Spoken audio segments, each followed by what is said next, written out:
Bismillah. Assalamualaikum warahmatullahi wabarakatuh. Ujian itu akan diterapkan kalau kita mau naik kelas.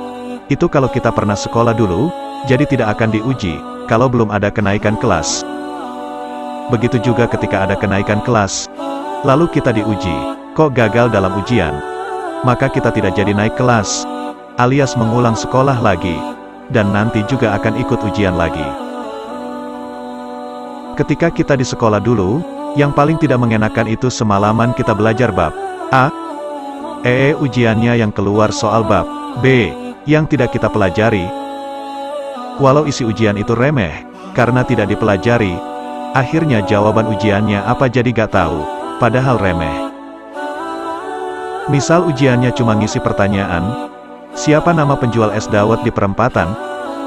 Kalau tahu sebelumnya pertanyaannya kayak begitu saja kan bisa tanya sebelumnya namanya siapa.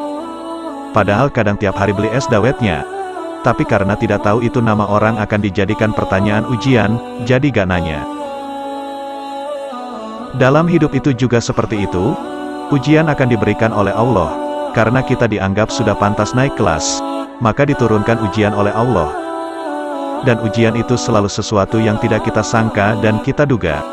Tapi yang jelas Allah selalu menguji dengan sesuatu yang tidak jauh dari keseharian kita. Bisa saja ujian itu dari suami, istri, anak, tetangga, harta, dan lain-lain. Intinya ujian itu agar kita selalu bersabar dan ridho terhadap ketentuan Allah. Tidak menolak dan tidak berontak. Tapi rata-rata manusia itu ketika diuji, maka tidak kuat, karena hilang kesadaran dan akal budi bahwa apa yang menimpa itu dari Allah.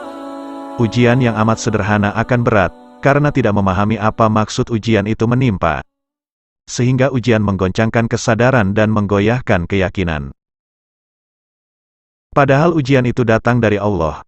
Dan memang Allah datangkan ujian itu sesuai dengan kadar kita tapi tidak sesuai dengan kehendak kita. Saya umpamakan semalam kita mempelajari A. Soal ujiannya yang keluar malah soal B. Ingat semua orang di dunia itu pasti diuji. Bukan hanya kamu saja yang diuji. Sekecil apapun ujian, kalau kamu rapuh, maka ujian itu akan berat. Ujian seseorang yang punya kedudukan tinggi di sisi Allah akan lebih berat ujiannya. Dan seseorang yang rapuh akan makin ringan ujiannya. Tapi akan terasa berat, bukan beratnya ujian, tapi beratnya rapuh diri sendiri. Seorang yang kuat mengangkat karung beras sekarung, mengangkat beras sekarung tentu tidak berat. Tapi bagi orang yang opname di rumah sakit, jangankan mengangkat beras sekarung, makan nasi sesendok saja sulit ditelan. Semoga faham. Sang Kiai.